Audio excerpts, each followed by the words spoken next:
A good place. I'm in a good place. Are we in a good place? I mean, call me later and we'll find out how good of a place we're in. All right. Okay. Bye. 10 seconds later. Last night? It was a good time. We dated them. Now we could date and walk off into the sunset. Like, remember the little things? What, last night? We did that. A couple times. Don't say that. Hi guys, welcome back to Nikki Faces Reality. We're here to discuss The Single Life, The Tell-Out, Part 4. Let's get right into it, shall we? We pick up with John, and he's proposing to Megan, and of course she says yes. And my favorite part of this is that this whole time, Chantel, Natalie, Veronica especially, have just been yapping, running their mouth, critiquing their relationship. And last time I checked, they're all single. They're all crying over people that don't want them. So, I'm just saying, Megan got the last laugh. And I love that for them. I think that they are a great couple. They're still very early in their journey, but they don't have a million red flags. I feel like whatever they're going through is just regular couple things, and I wish them well. Patrick is like, I'll always support my brother, and just because I don't say nice things doesn't mean that I'm not feeling them. He says, as he is still not saying, congratulations, you guys. I'm so proud of you. I'm looking forward. Like, he's not saying anything like that. And then we do see him after the segment run along to call his wife. And he's like, can you believe they're engaged? And she's giving the same energy. And I'm just like, one, I've said it this whole season. I feel like, of course, Patrick loves his brother.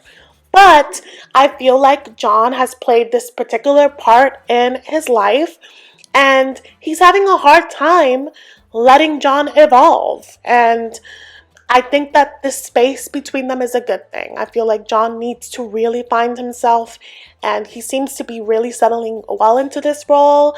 I got really emotional when he told Megan, I'm ready to be River's dad. Like, even though it's like an unspoken thing, like, of course you're going to be her stepfather, the fact that he like said it like, I want to, like, I'm ready, I thought that spoke volumes. And I hope that he continues to prove his brother and Thais and everyone else. I hope he proves them wrong. Yeah, that's it on John. Let's move into the meat of this episode. Let's get into the Tim segment, okay? And this is juicy. So they bring out Jamal and Luisa again. Sean is like, what went on with you guys? And Tim, in a long roundabout way, is like, he's like, when you get to know someone and you spend more time with them, you start seeing the red flags. And then he's like, I shouldn't say red flags. But he already said it. And with everything that he said, it was clear that what he should have said was, we are incompatible. And move on. But he already said she's a red flag. She already heard it. We all heard it. He's been on TV long enough to know that when you say things like that, they plant seeds. And obviously, Luisa is super offended that he would even say that. So Luisa's letting him have it. She's like, I feel like I got gypped out of a relationship. You only called me when you need me. You treated me like a therapist. Every time you would call me to vent. And I'm just like, was he venting about his ex-girlfriend that he was with for a long time? Was he venting about Veronica? It sounds like he was just dumping things on her, but then wasn't giving her anything to hold on to, so she felt used. And Jamal is like, oh wow, you feel used? That's crazy, because he would say that I was using Veronica, so the user is calling me a user? Interesting. It's clear that Luisa and Jamal here are tag teaming. Not so much coming at Veronica, but in them being so chummy, like it's making Veronica feel away, you can tell.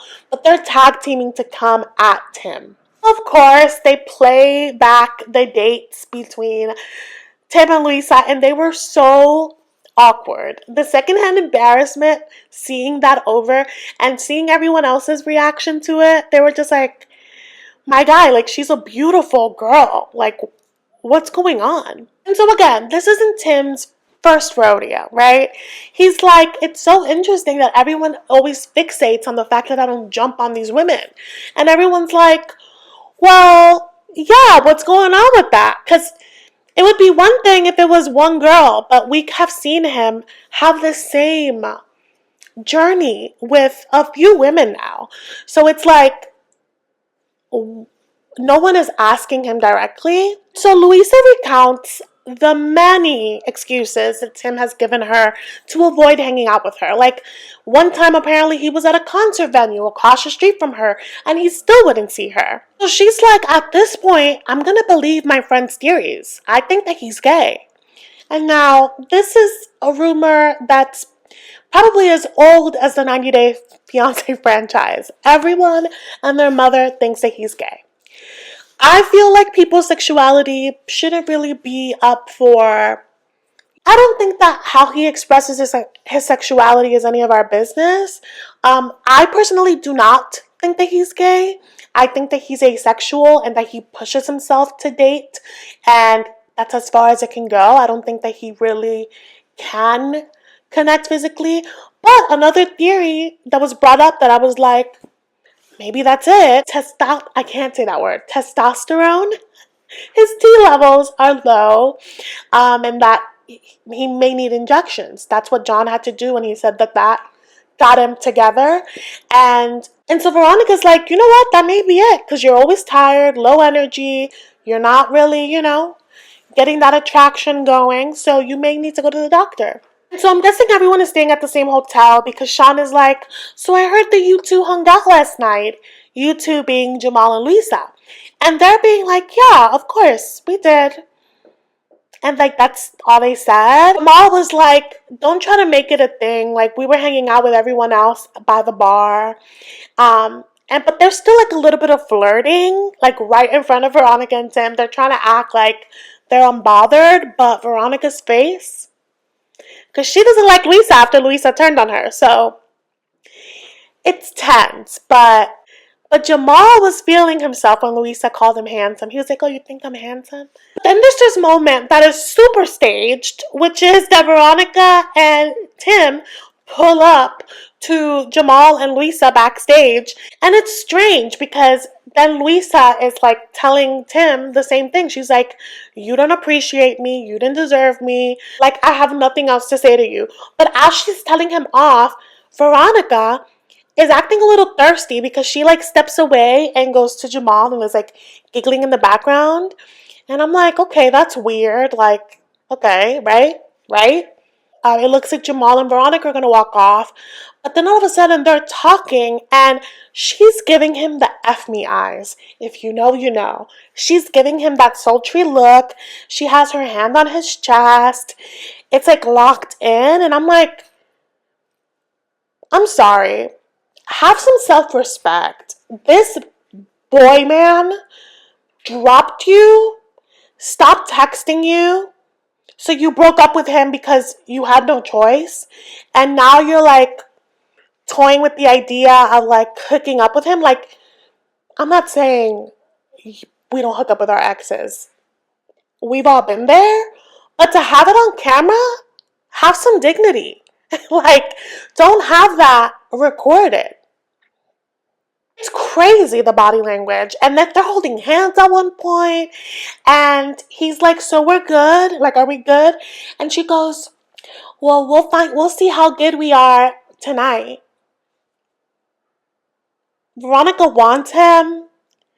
And, it looked like it was mutual, right? It looked like it was mutual. Yeah. So then they pan back to the other break room where Chantel, Miss Debbie, everyone else is at. And in comes Veronica. And they're all making plans about, what to do. Oh, yeah, let's have dinner tonight. Let's have dinner together. And Veronica's like, yeah, but if I'm having dinner with you guys, just know that Jamal is coming too.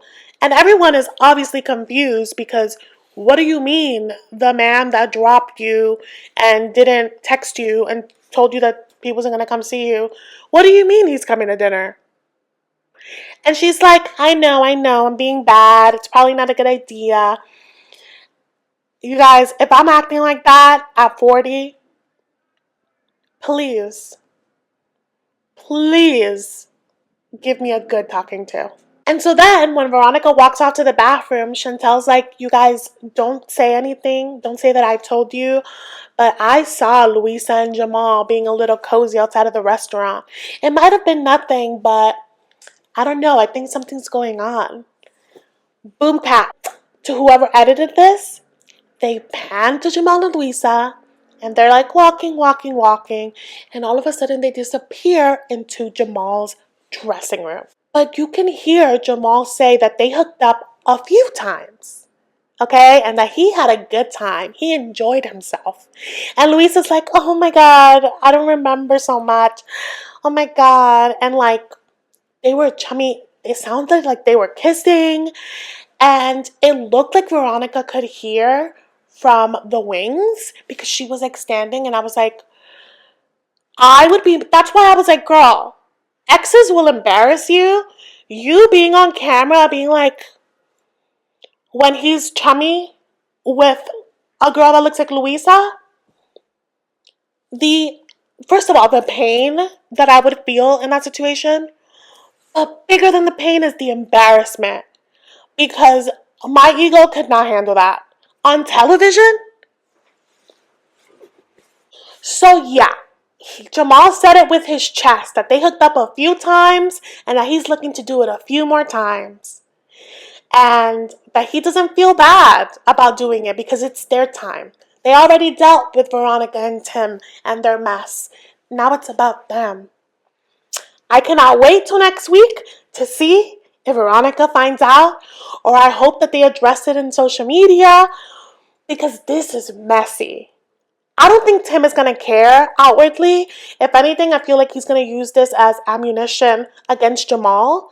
I feel like his attention will be focused more on Jamal rather than Luisa. Messy. But let's cover Miss Debbie real quick. I think Miss Debbie is messy, and I'm glad that Colt's mom, Debbie, is here to hand her some humility, some humble tea, because Colty Debbie, she's another one that can't stop talking. So Debbie versus Debbie. For Debbie's segment, they bring out Fernanda along with Colt's mom, Debbie. And at first, I was very confused to see Fernanda. And then I was like, oh, I see what you did there. If you guys remember, when Fernanda was a 90-Day Fiancé, it was a big deal. She was like, 18, 19, marrying her late 20s, about to be 30, former husband. So it was a big deal, that age gap. And I mean, it led to their divorce. I don't think that she should have been marrying anyone. She was really young. So there's that age gap there. And then also, Miss Debbie was one of the first, I think the first older cast member for The Single Life. So it's very clear now why they brought them out. So there's Miss Debbie, and then there's Colt Debbie. That's how I'm going to refer to them. Colt Debbie is looking at Miss Debbie like, girl, what is this? You lying about your age? Because they showed us, her dates. And Colt Debbie's like, you should be proud of your age. Then Debbie's like, well, I don't really get results when I put my real age. And so Colt Debbie's like, has it ever occurred to you that it's not your age and what you wrote down, your pictures? And Miss Debbie looks offended. She was like, so you're saying there's something wrong with my profile? It could be. I feel like I just had this conversation with somebody that I'm like, the people that are liking my Hinge profile right now, it's not a fit. So I'm going to have to honestly go through all my photos and update it. So yes. So yeah, it could be that your profile isn't hitting. I feel like it's a numbers game. But Miss Debbie was offended because, she's old school. Colty Debbie is not getting off her neck. She's like, well, has it ever occurred to you to get on an app for older people? And I'm just glad someone said it, because I get that she's young at spirit, but Miss Debbie, you need to, go to your swimming pool, because the younger people that you're going for, like Osama, they're taking advantage of you. It's clear that you want someone youthful, but then someone that is set up. But then again, at her big age, she's sending mixed signals, and we'll get to that. And so then they ask her, they're like, what you're lying about, your age, that's a big deal. How would you feel if someone that you matched with lied about it like that? And she's like, well, it wouldn't matter if they look like their pictures. Like that's what holds precedent. And I don't think that's true. Because if that was the case, why are all your matches younger? Not only are you lying about your age, but you're also selecting an age bracket. Like, how you could set up your limits? She's picking younger. She wants younger. And so then they bring out her son Julian, and Julian, as always, looks peeved. This man has had to parent his mother for most of his life. And he shares, he's like, I'm annoyed with her because it's not that I don't want her to date, but I'm looking for reputable people for her. So apparently he's been trying to match her with people, and she's always like, oh, they're too serious, too boring. So Julian is stressed because he's like, I'm trying to get you with a serious guy, and I don't really trust Ruben. I feel like there's something up with him. And so then out comes Ruben, and again, he's wearing every pattern ever. And so this is the first time that Miss Debbie and Ruben have seen each other since we last saw them. So it's safe to say that they're not together. And immediately, culty Debbie is running question after question. If he answers a little too long or gives unnecessary details, in a regular conversation, you just nod and you're like, oh, okay. No, she's like, I didn't need to know that. I didn't ask that.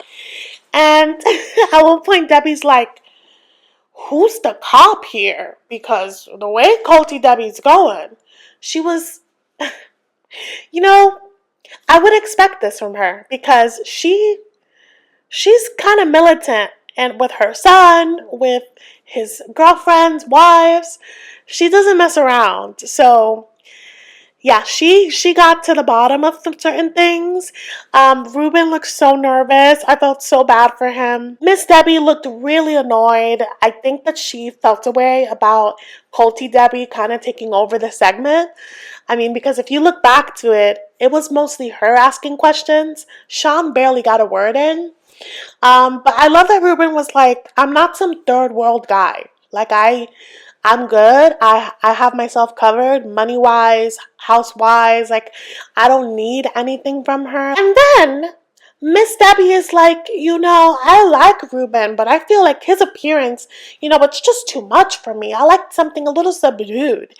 And everyone's like, subdued where? Is subdued in the room with us?